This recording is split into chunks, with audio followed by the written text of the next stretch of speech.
Hello, and welcome everyone. My name is Juan Carlos Lopez. I am the Director of Teaching and Learning with the Maple League of Universities.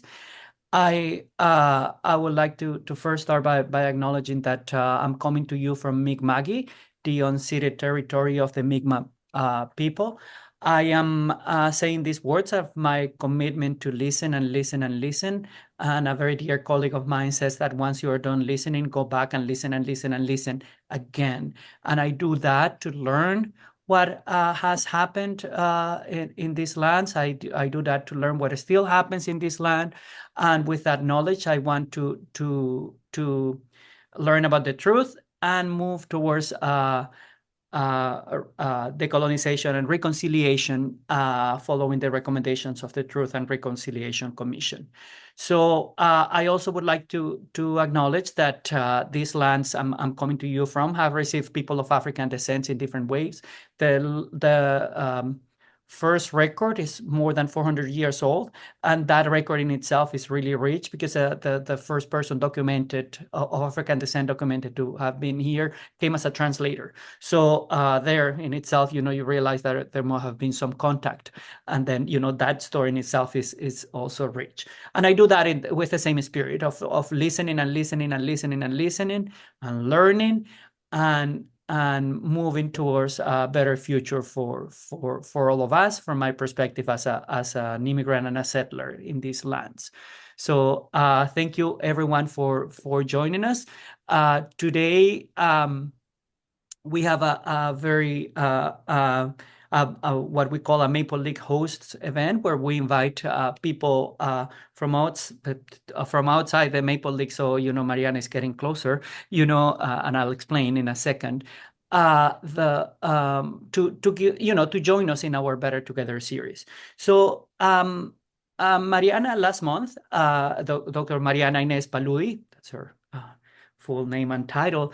She spent some time here in the Manning School of Business at Acadia University as a Harrison McKay visiting professor. And we actually had an opportunity to meet. She came to work closely with Ryan McNeil, business professor here at Acadia, and we that's on the call. And she came to work here, and we had an opportunity to meet and spend some time together, and we had some talks. But Mariana is an assistant professor in the Department of Commercial Engineering at Universidad Técnica Federico Santa Maria in Chile, and she holds a PhD in management from St. Mary's University, where she studied as a Shark Vanier scholar. Her research interests encompass several themes, including decolonial feminism, gender equality in business, neoliberal motherhood, and organizational diversity management. She has contributed significantly to the field through numerous publications in STEAM journals and edited volumes. Notable publications include her co-author book chapter. Oh no, I was gonna jump the gun on business contribution to Sustainable Development Goal 5. Her investigation of neoliberal motherhood during the pandemic, and her examination of gender equality practices in Latin American organizations. She has also edited volumes of Woman and Science in Chile, and contributed to key works and diversity organizations. And this is the book she edited that I have a copy of, and I actually got it signed by Mariana too. So her interdisciplinary approach, blending feminist theory, critical management studies, and cross-cultural perspectives, enriches scholarly conversation on gender, diversity, and social justice in the context of Latin America and beyond. So with that presentation, I'm gonna pass the virtual mic to Mariana, and I will let her take us to the talk. So thank you, Mariana, for being here. Oh, thank you. I love the presentation. Should I leave now? Okay, so nice to meet you, everyone, and thank you, Juan Carlos Lopez, again, and thank you, Ryan McNeil, for having me at Acadia. As Juan Carlos was saying, I was a whole month there, so I feel so connected to you right now, and I wanted to. I'm going to share my screen and start Can you see it right? And so today, so Juan Carlos said it will be a very good opportunity if you can share with the Maple Leaf universities what you are doing, and especially, and if you can see from the title of the presentation, this idea of interdisciplinary context and interculturality that I come up to realize is what makes my work sometimes different, and it's a challenge. So I hope I could be giving you a talk in which using the book that I edited and telling the story how I came up with the idea, or how we came up in the community for the idea of this book. It actually represents something else, which is a way of thinking about science, about research, about the idea of gender, in this case, in the Latin American context in Chile, but it definitely will open the table and hopefully the conversation at the end to see how we can think about women in science, maybe in different lenses, or be more specifics, and you can tell me more about your context. So thank you again. And let me tell you, I don't know if there's any social psychologists there. You probably know if there is. Carby says, how can I know what I think until I see what I say? And by that, he means that many things that we do and the knowledge and the acknowledgments we have, most of it is retrospective. It's like this idea of learn by doing. You have to do in order to think. And I think the story of how I came up with the idea of women and science in Chile has a lot to do with the idea of start trying, and I recommend that, trying an idea, pulling up together, opening the idea with the community, and trying to make sense of it. So I have two choices always. I said with my presentation of the book, saying, this is the book I edited, this is how I did it, and give a very linear way of understanding the creation of a book, an idea, but that won't be true. The truth is, it's not that linear. It's like knowledge in itself. There's a lot of trial and error, and you make sense of what you wanted to say with other people through the process. So when we think about women in science, and when we teach about women in science, and when we try to find symbols and figures and give a body to women in science, automatically we start going to a history of famous scientists, like in this case Marie Curie, which I think is great and is a good starting point. But when you think from and of course, if you have doubts at the end, you can definitely we can have a broader conversation.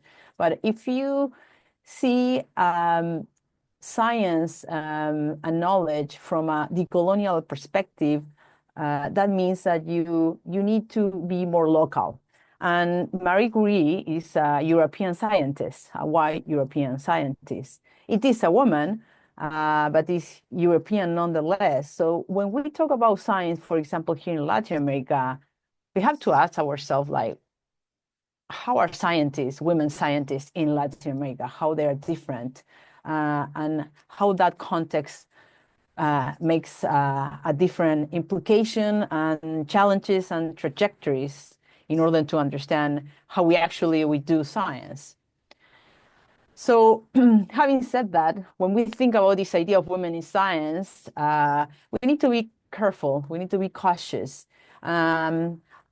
I think I'm very visual, that this idea of a kaleidoscope and seeing women in science and something much more than just these universal categories that are too universal. And the problem with universal categories, they're sometimes good, they synthesize knowledge, but the problem is that they erase a lot of difference. variety or variance for like mathematicians. And that's problematic when you try to understand people's life and social science. So there's no one way of being a woman in the world. There are many ways, and the context being a woman in Europe, a scientist in Europe, being a scientist in North America, being a scientist in Canada, being a scientist in United States, being a scientist in Chile or Argentina is not the same. There are different contexts. And today, I think more than ever, we can see how the social political context directly influence not just your identity, resources, things that you can do, things that you cannot do, especially thinking about the United States right now, and the diversity and inclusion initiatives that are being completely banished, and unfortunately. So this means that we have to be like cautious, and as I was saying with these like labels, and we need to dig in. I'm very much more very interested in digging in the profound knowledge and knowledge from the ground up, not from up ground. And I will show you how I try to do that with the book. And the same thing about science. There are like people that there's a whole like discipline on social science and technology and the way we actually conceive science. And I'm going to jump to that in a few more slides, but this idea that science, the way we think about science is most of it is a positivist, rationalist, Eurocentric way of doing science. We know from the last couple of years, there are great indigenous knowledge, and especially in North America, in Canada, there are really good schools actually in business and indigenous knowledge and thinking about management, organizations, and science from different lenses. That not necessarily means the science that we used to think of. Environmental scientists, sustainability has a lot to learn. The European and like more rational way from knowledge from indigenous populations. So having said that, trying to like open up those labels, I wanted to like acknowledge and be upfront to what are the inspirations that are that were in my mind when I was trying to understand women in scientists in Chile and trying to like give life to this book. One of them was the book at the left, Postales Femeninas desde el Fin del Mundo, which is feminist postcard from the end of the world, and that's the image of a segment indigenous, the last one from that tribe. There are no more people in the south of Chile from that tribe anymore. And that's a very interesting book from Vida Seca and Sierra, who are the colonial feminists that went to talk to them and to try to, as it says there, to bring memory back into knowledge, what we can learn from them before the knowledge is erased in the sense that they actually are not, that tribe is not here anymore. So that book, the way it was written, the images they take, that inspires me. And I always thought, how can I build that? How can I do that in my own field, which is interdisciplinary? Now I know. At that point, I didn't know because I come from a business school, but I like to bring anthropology, sociology, social studies of science, economics, social psychology, and a lot of like different disciplines that actually complicate and embellish my work sometimes. So the second book is just very different because one is like the colonial perspective on knowledge creation from indigenous like people. The second one, you probably know, is very popular, very trendy. Nonetheless, I thought it was so attractive And so interesting if we are able to connect these two words of like more like, let's call it popular knowledge, popular culture, trying to bring the stories, like here, stories for rebel girls, bring the stories of extraordinary women, or just like women. I think mundane is overrated. I think mundane is good. And also connected with a deep understanding of how a book of the life of women can actually be knowledge in itself. But to say that a book based on the stories of women is knowledge in itself, we need to understand what feminists have said like many years ago. Haraway is one of them.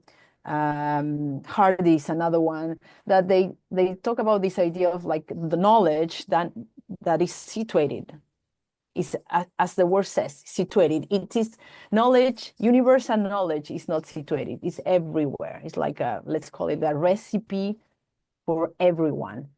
But we are trying to recuperate and bring back the idea that there is knowledge that is local. Local problems, consultants know that, require local responses. You can see that if you work in the diversity. I saw that as a consultant myself, trying to give recipes, sorry about that, trying to give recipes to people that work for the North, but they don't apply to the South, and vice versa, because the context is different. So feminists and many other like social scientists have been thinking about this a lot, and they try to make the point, like post-positivists in the last 20 years, that a subject and object are deeply interconnected, meaning that when you do social science studies, you cannot actually completely disconnect the subject of study, the object of study from yourself, especially yourself as a researcher, the group of researchers. There is a connection. That's why in interpretative knowledge brings an interesting insight on understanding this, like not disjunction, but actually this connection. And in social sciences, we are very aware of it, and it's not that problematic. And that doesn't mean that it's not scientific knowledge, right? So this means there is a connection between subject and object. Donna Haraway is like very well known. All her great thoughts, like mathematicians when they're walking around the park, all her great thoughts come from her, as she said in one of the interviews they did. And she comes from the biology discipline, but she does a lot of studies on social sciences and how we think about science as a discipline when she's walking with her dog. So I recommend you to go in and to dig in this idea that knowledge is local, is situated. And the colonial studies, the colonial thinkers that were born in Latin America, most of them, which is different than post-colonial, we can talk about that. They also believe that we need to think about locality to understand our own situatedness, problems, and give, or think about solutions in a different lenses. Another important concept here is the idea of, you probably have, it became really popular, intersectionality. It's actually, I'm doing research on feminist marches, and it's like our marches are intersectional. So like a quick comment on this, like intersectionality, we don't know exactly if it's a method, a paradigm. There's a lot of discussion about that, a methodology, a theory, but we do know that it's been attributed to Kimberly Crenshaw, who is a law professor in Columbia, or was, I don't know, still there, like in Columbia University, that she said something that has to do with what I said at the beginning, which is, if we are going to understand gender violence, we need to address race. It's not the same to be Black women in America and suffer violence that are white women, because if you're a Black woman, the violence is double. It's because of you're a woman and because the race implications and the race history in the country. Having said that, since that that idea it makes a lot of sense. There's been a lot of research trying to how to apply, how to understand intersectionality, how to see it, and it's not easy. I have to say, my last couple of years, I've been trying to untangle and actually use it to apply intersectionality, and I did the same in this book. But another important thing when we try to use intersectionality as a lens, which sometimes many of the papers are like, well, I advise to use intersectionality for future research. But the important thing is, based on what I said before, intersectionality, as you can see, it's about different identities, right? Nationality, gender, race, class. And as you can see both in this slide, both of the graphics shows different shapes, right? In the left, nationality is small, in the right of your screen is big. And that has a purpose because the identities matter differently depending on the context. So context matters a lot. And when you do research, you need to address that. So for example, when we have in North America, race as a category is being talked a lot. In Latin America, there's a lot about class because of the inequalities that are part of the structural inequalities. So we like Marxism just resonates a lot with us. Class is a big label, as gender, and nationality and race less. Maybe with immigration now we're having more of that. So we need to address that, and we need to be upfront saying that. This is just an image to trying to shape this idea of women and science, how different symbolism, how we have to kind of deconstruct our image. Well, first we need to deconstruct our image of a scientist as a man with a suit and gray hair. And I think we did that, right? We Marie Curie are starting to have this popular culture and research on STEM. That helped a lot. But now we have to go, I think, or we need to move forward this idea that there are so many different ways, because these intersections come in the bodies and in the life that surround scientists and women science around the world.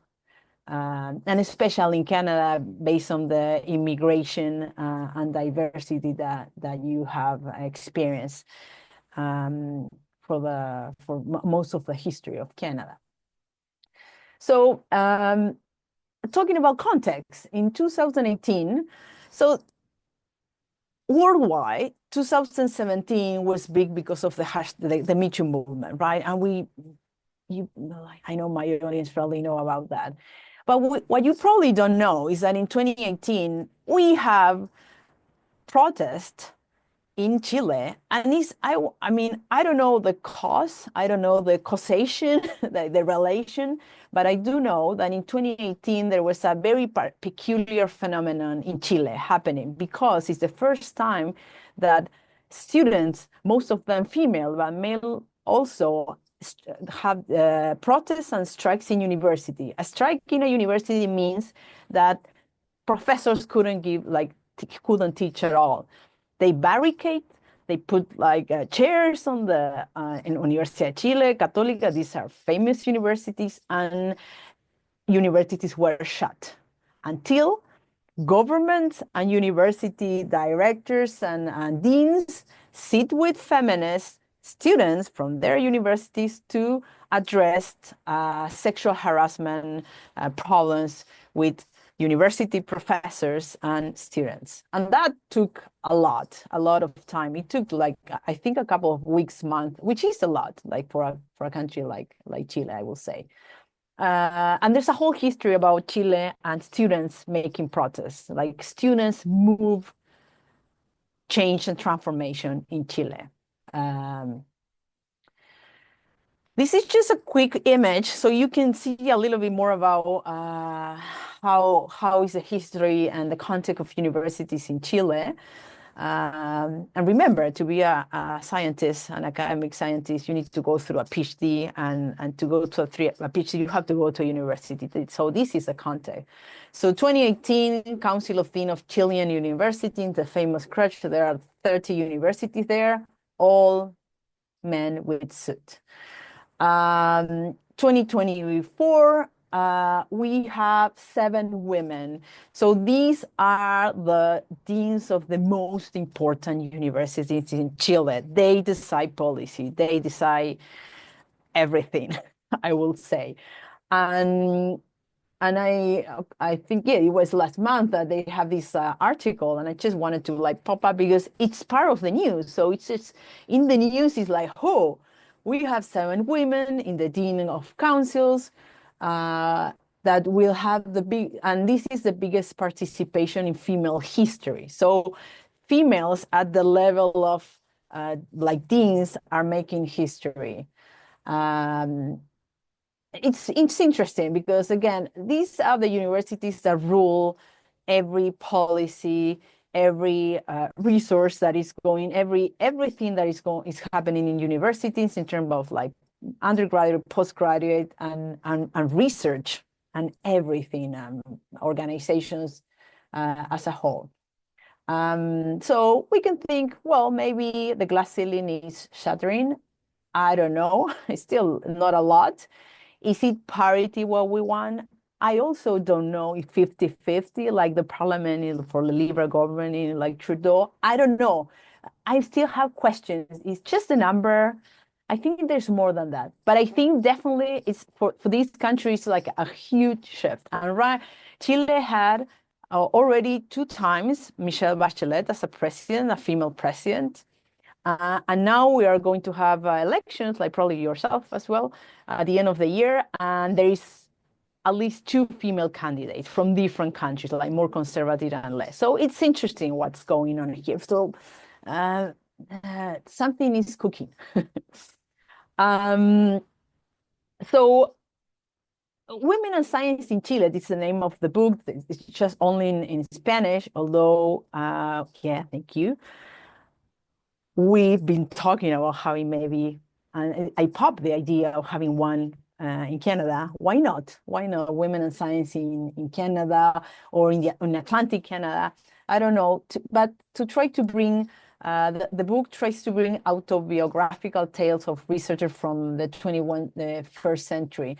And the title is because we wanted to like be very specific about what you are going to see there. Which story? It's not about the history of the greatest or the first scientists in Chile. No, it's just women like myself that we love research.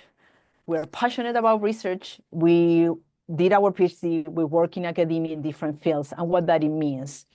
And a quick note about I said it's important to say how the book came into being.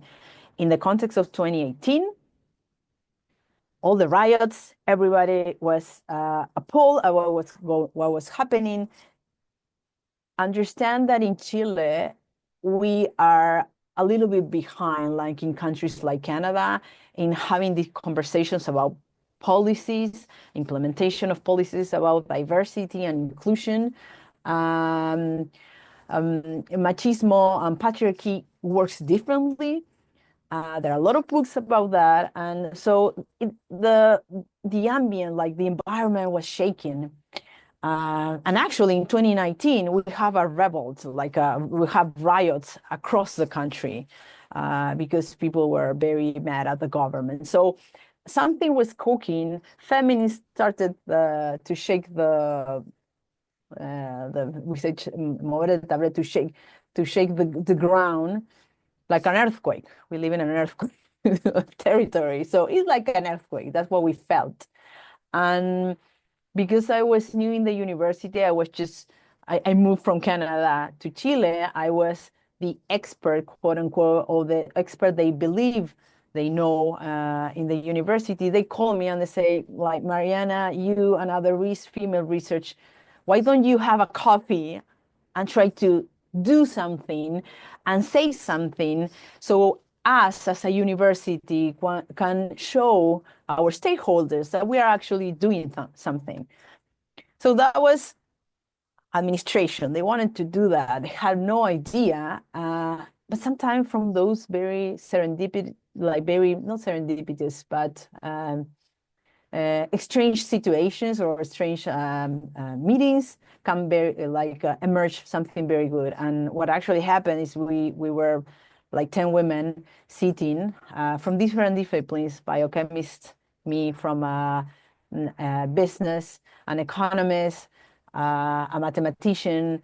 We're trying to make sense of so what we should do. We don't have a guideline.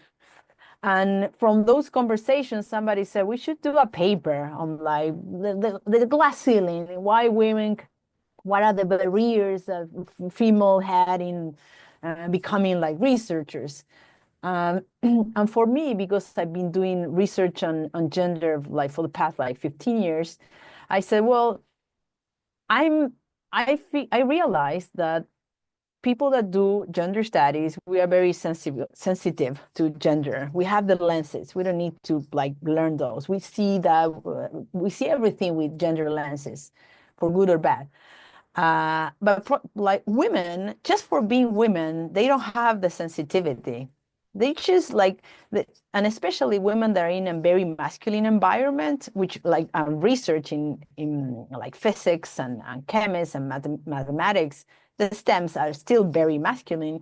They don't have that sensitivity. So in this table, the conversation was, what should we do? And my advice was, well, I don't want to impose my view of how we are in academia. I want to hear from you without that bias. And that was interesting because a lot of researchers, especially in the STEM like disciplines, they are not used to write essays. They are not used to write at all. They're used to do papers, and papers are a science in itself, very confined. They have rules, very specific rules, amount of words, how to put your tables. You never talk about yourself in a paper, ever. Don't dare to do that in Nature. Because that's a rule of academia. And of course, science is English speaking, right? We need to speak in English. We need to write in English. That's another rule of science right now.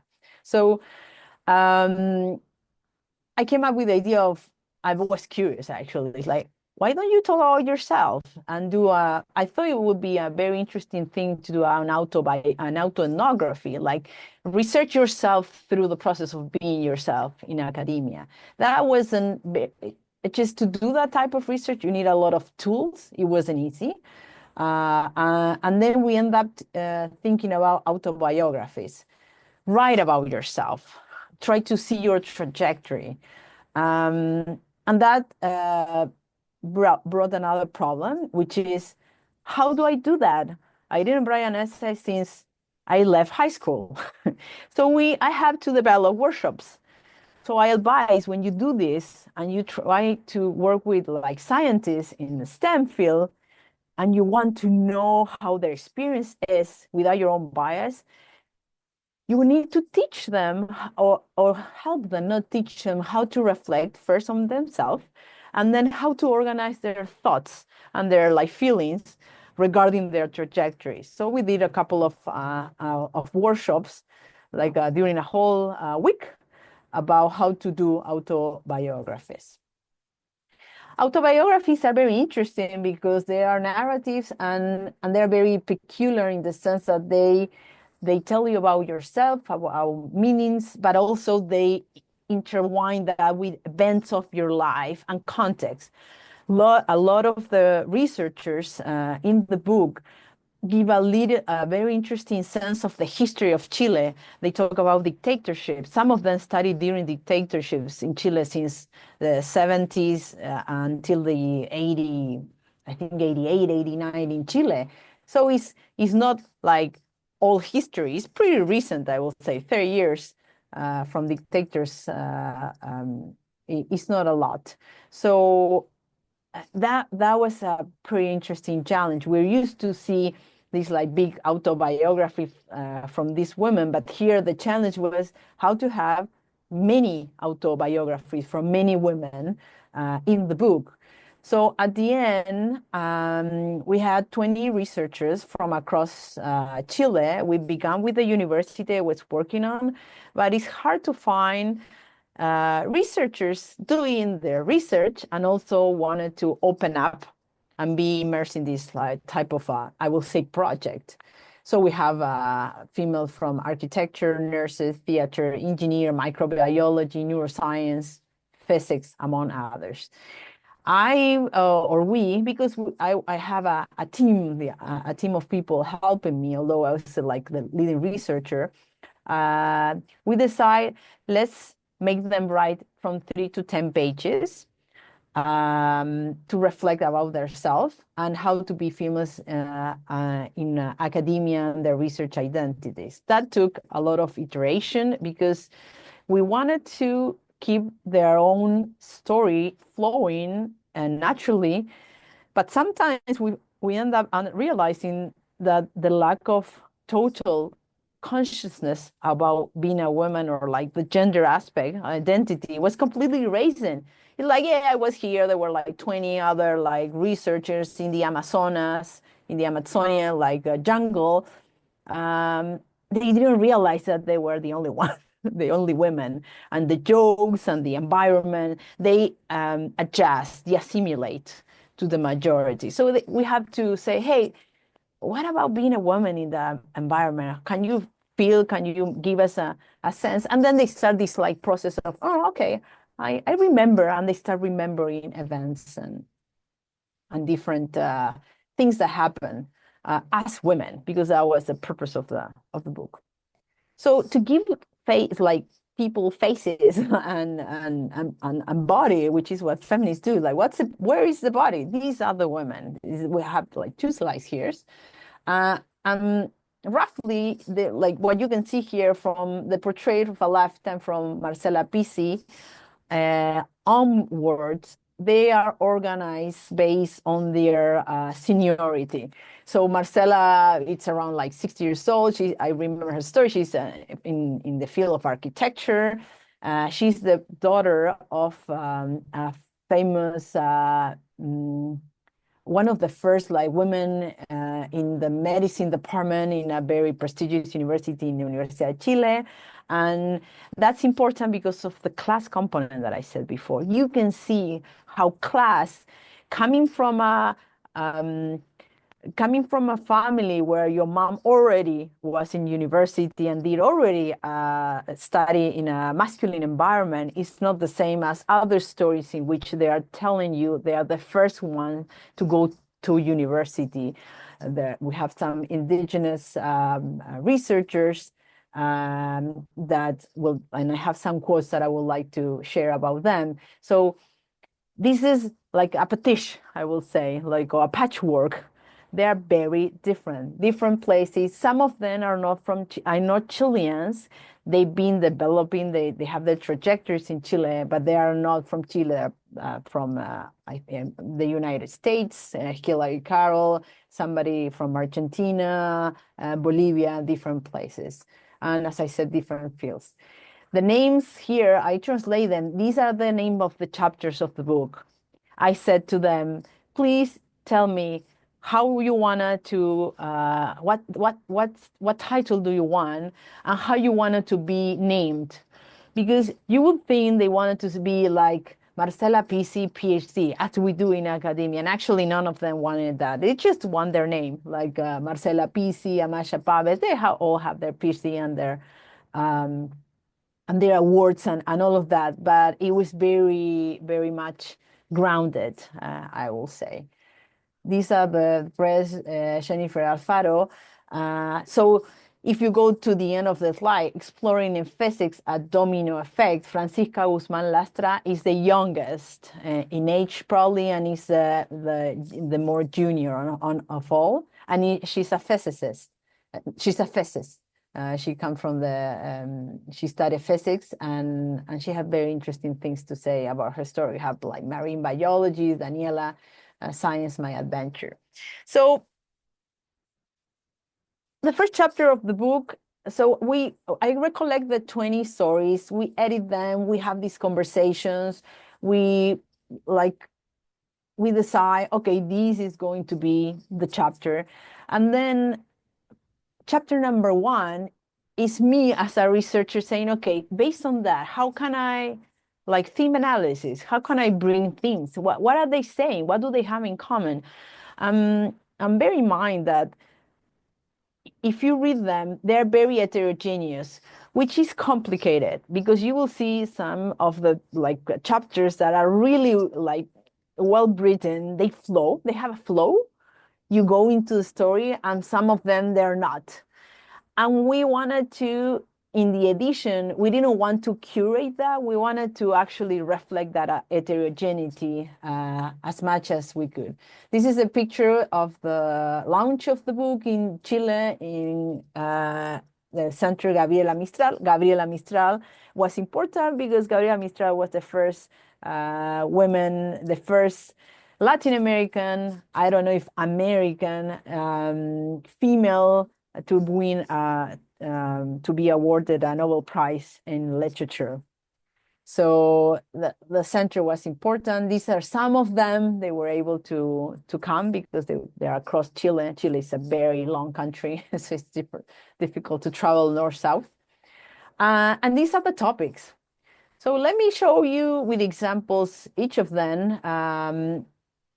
They talk about influence. That appears quite a lot, and I would like to do more, do more research on this, the influence. When you do studies on executive women in companies or entrepreneurs, the father figure appears a lot, at least in my knowledge, in qualitative studies. It's interesting because mothers appear a lot, and grandmothers, the role of the grandmother. And it might have an explanation in Chile because there's a lot of single mothers in Chile. There's a history. There's a whole book on why that happens in Chile. But so the existence of a positive family model in women's life has been a common denominator. And how positive and what they did for them, how they helped them. So it's this idea of care at home, right? But also there are other women in colleagues, like research supervisors, other researchers, people that you find in conference. All those people matter a lot in your whole career because research is a community-based, actually, this profession, craft, I don't know how to call it, but I think it's very more communal than we wanted to think. So this is Hillary Carroll. I won't read them all. I will read like a part of it. Nobody ever told me that I couldn't do something because I was a girl. On the contrary. And the most important work in that regard is that of my mother, Susan Carroll. It was her who taught me to read and instill in me a deep love for books and knowledge. And I think this is key. It's just so simple, right? But it's not sometimes. Like it just comes from home many times. The deep love, it's just loving knowledge. You want to know more. It was she who always told me that I was very intelligent and I could do it. And another thing, if you have children, like psychology, right? You can do it. Like this is it. You can do it. You can do it. You are smart. You can read. You can learn more. You can be open. Hillary is a feminist historian. Then we have the idea of identity, being a researcher. That appears a lot. The love for the field of study. And that resonates with me a lot. Whenever academia and being an academic pulls me into another direction, I remember, what am I here for? Okay, because I love what I'm doing. I love research. The other is just part of the profession. I love research. I have a question that I'm still questioning, even with you, like having this conversation. I still have questions. I still wanted to understand more of the world. I live in organizations. I'm female. I'm being a female researcher, executive, and professional in a context. So the love of study was something that in many, it came in their early experience during the undergraduate studies. Many of them have some professor, teacher, somebody that told them, oh, okay, you can like continue this. There's a whole career. Francisca Guzman, a physicist and doctor in fluid dynamics. Wow, it's impressive to me actually to say that. She said, with a doctorate in one hand and a son in the other, right? Again, like maternity pops in, I had nowhere to go. I have already realized that researching is not easy when being a mother. So I decided to dedicate myself to teaching. Something that happens not only to women, to many, this tension between like the teaching and research and both. I taught classes at the University of Chile and the University of Santiago. 3 years later, I brought a couple of letters, research projects, and she was awarded the Chile Scholarship Postdoctoral Studies abroad. My happiness was not in teaching, was in the research. I think this is important in the context today where like resources and finance is just completely raising in policies to like to have like inclusive environment. It's just not about you. Sometimes it's about the context. You need like, if you're not coming from an upper class, it's just difficult. You need money. I needed money to study in Canada, thanks to like the share grant, and you have to like juggle a lot, especially in Latin America, to be able to kind of tell you to go abroad. There are a lot of layers that make it more difficult and more long, the period in which you have to get your PhD and continue research. So I think this is important to say. Third, the condition of women in science, this idea that I was saying before, that regardless of the discipline, much of the research relate to experiences in which the condition, like this identity of like how they feel and sense being a woman, become visible to the detriment of its status as scientist. Basically saying, being a woman in science is more difficult because it just still doesn't match. Like it's just the symbolism, the idea of like, oh, women. And I have even example for myself today. So Fabiola, another physicist, says to one of my classmates, the teacher, right? And this, a lot of studies on early education show how important as early as 6, 7, 8 in maths, in like STEM science, is the role models, the teachers, what they say, who they look at, who they connect in the classroom, something very simple and quotidian of the everyday life. And it still happens and impacting people's trajectories of life in academia. And I think the one of my classmates, the teacher recommended to switch to study pedagogy in physics. He said, what was she doing there in hard science? Today she's a doctor in physics. Thank God she didn't hear him. When I started dating with another physics student, I remember the reactions of the first day at university. 3 different teachers spoke to me of the importance of focusing on studies, not to get distracted. And one asked me if I have serious intentions of doing a PhD. I think that's a question that only a woman can receive, or some people that are not, doesn't get into the picture of like what a researcher should look like, right? Hopefully without like carrying responsibilities, single, young, maybe a male. I don't know. I don't want to be so like drastic, but I think this is pretty telling, right? Like these little things that happen in your life in which you might make a different choice, and it just shaped completely your history and erase the idea that you wanted to be a scientist because you love what you want to, the knowledge and books and all of that. Maternity, I will give you an example. Maternity it's a given when in Latin America, most women are doing the PhD between their 30s and 40s, and then it comes like the tenure track position. So there's a lot of being a mother means being absent. There's no other way to say it. You have to be absent. You need to be with your baby. So policies are trying to fix that problem, but there's something, there are way much more than that. It's care, right? So the reality is that science not only welcomes women little, but also ignores and constantly hinders those who are mothers of small children. Not the same to have a 20-year-old when you're in a trainer track that have a 5, 3, 2-year-old or a newborn. Time has a cost that is in detriment of trajectories and careers. This is Nicole Trefault, microbiologist. Today is the head of research in Universidad Mayor in Chile.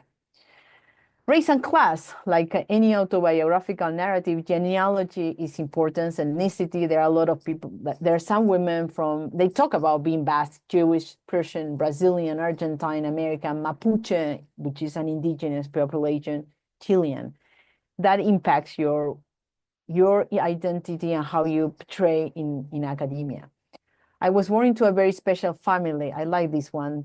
Like they are all class family, low middle, with nothing but dreams in the pocket. I think this should be an essay, dreams in the pockets. My father is Mapuche. It's like saying my father is a Mi'kmaq, and my mother Chilean, like saying my mother is a Canadian. We live in a place near the mountains. There was nothing, not even paved streets, bathroom, showers, telephone, internet. So you can feel that, right? Like from that to become a pharmacology Trinidad and to do research and have a PhD, it's a big jump. So definitely different story.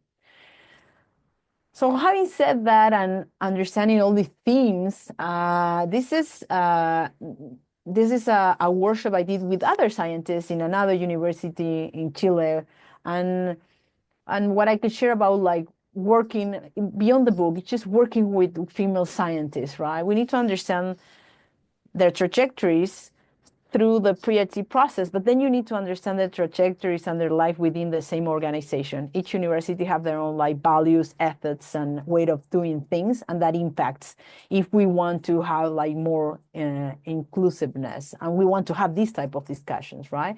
And I think this is important in order to think differently about policy that we have today, that it's just not about participation and the numbers and parity. There's something more about the practices, right? I study a lot like these, like the doing gender, like Wes and Zimmerman, practices, how you practice and you are a research in this academia.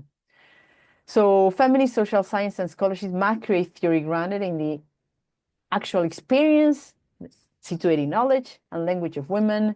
The feminist standpoint theory, that's how we call it, standpoint theory, challenge the notion of this idea of conventional scientific practices. This is how you build policy from the evidence. Always policies come from evidence, from what happened, like biology. You see what's going on, and then you go into abstraction, right? Study up from people leaving the academia. We can shift our way of thinking, policies, practices, I believe, not from management saying what we should do, like the old version of how to manage the things in organizations. So questions to think about: how to promote scientist practices that are inclusive in your context. Is science neutral? How science and the humanities can collaborate more, like as Juan Carlos was saying to me, like there's a lot of interdisciplinary in itself in the book, in the approach of the book. This is me 3 weeks ago. I miss the snow. Can you believe that? I do miss the snow. High Science Hall in Acadia University, like symbols, right? So I'm not thinking hugging shouldn't be there. I'm just thinking what are the symbols we need in order to shift practices, right?